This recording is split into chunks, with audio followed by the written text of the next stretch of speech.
Today we're going to be looking at management of breast cancer in the elderly patient.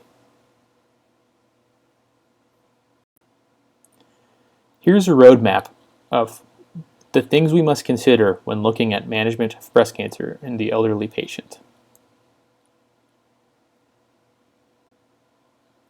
The WHO and Medicare define elderly as age 65 or older.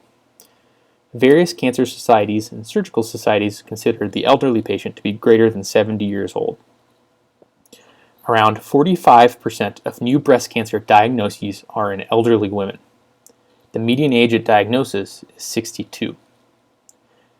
The incidence of breast cancer in elderly women is around 437 per 100,000 per year. Age is considered one of the greatest risk factors for developing breast cancer when we look at different risk models, including the Gale model. Presentation of breast cancer varies widely amongst the elderly population. In general, the older the patient, the more likely the breast cancer will be a palpable mass and less likely to be screening detected. Invasive cancer is more likely than DCIS in the elderly population. Patients who are 85 or older are more likely to self-refer due to a lack of screening in this population. Recent studies indicate that hormone receptor positive tumors increase in age, while HER2-driven tumors decrease with age. When considering screening of breast cancer in the elderly patient, mammography remains the screening modality of choice. Although there are no consensus guidelines for screening the elderly patient at average risk, recent systematic reviews indicate that mammography reduces relative risk in women aged 50 to 59 and even more so in women 60 to 69. Thus, women aged 75 and above can have individualized screening regimens based on their risk and life expectancy. And usually we consider life expectancy over 10 years to help determine whether or not these women should be screened. The overall 5-year survival for breast cancer patients older than 65 is 89.7%. This is actually equivalent to patients less than 50 years old. Similar 5-year survival rates are seen for localized and regional disease. However, 5-year survival with distant metastasis is lower for the elderly patients, 23.1% versus 37.6%. This may be due to increased medical comorbidities in this patient population. So, let's consider the following case scenario. We have a 70-year-old, otherwise healthy patient who presents after a screening detected clinical stage T1A, N0, M0 invasive ductal carcinoma that is ER positive, PR positive, and HER2 negative.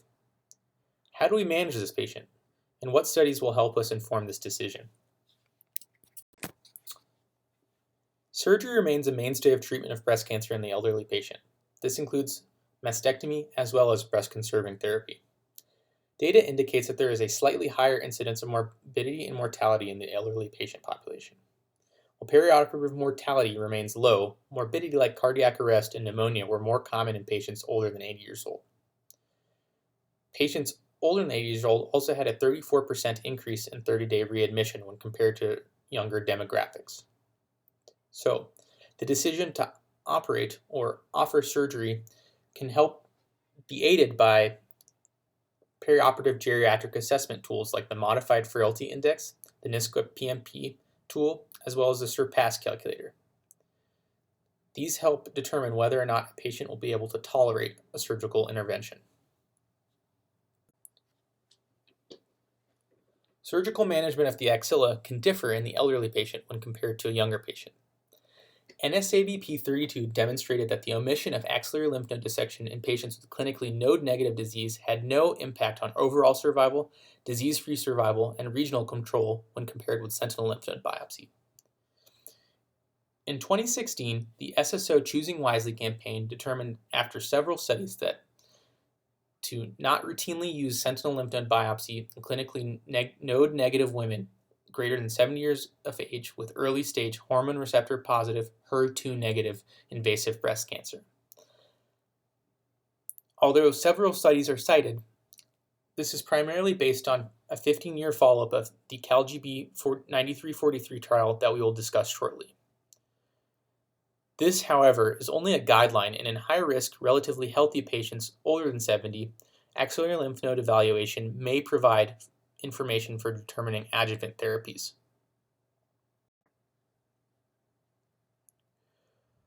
When considering the surgical management of breast cancer, the role of radiation therapy is often utilized in younger patient populations.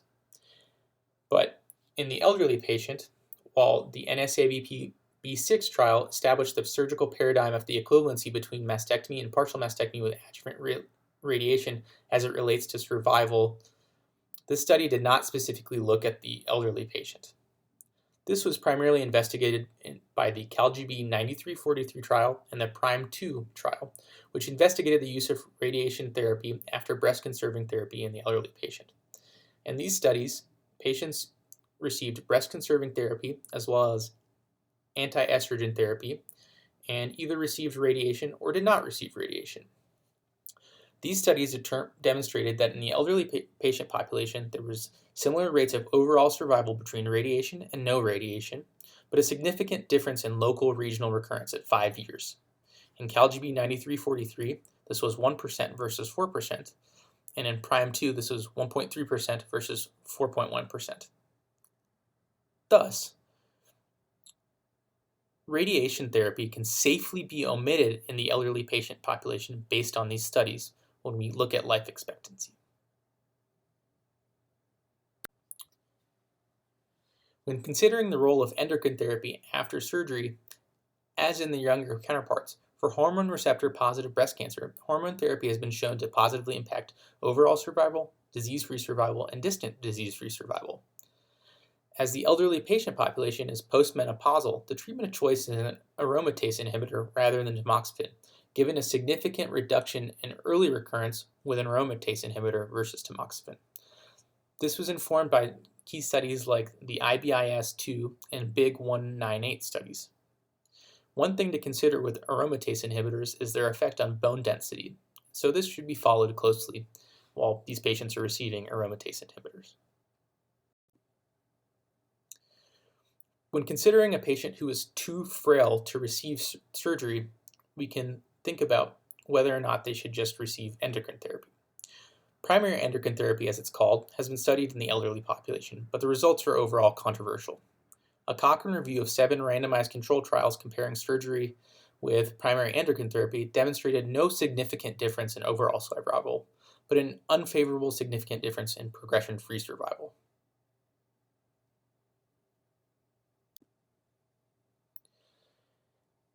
Let's consider the role of chemotherapy. Elderly patients are less likely to receive chemotherapy than their younger counterparts. This is a result of comorbidities, risk of chemotherapy, and overall life expectancy in the elderly. Chemotherapy and anti-HER2 therapies, however, have been shown to reduce mortality in the elderly patient, and thus chemotherapy regimens need to be individualized to the patient. Individualization can be aided by the City of Hope risk calculator and the PREDICT model, which can help determine the amount of chemotoxicity an elderly patient is likely to tolerate before having complications.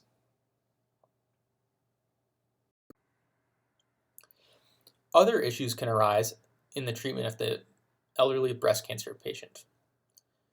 As medicine continues to improve our management of patients with multiple medical comorbidities, algorithms for management of the medically complex elderly patient must be determined.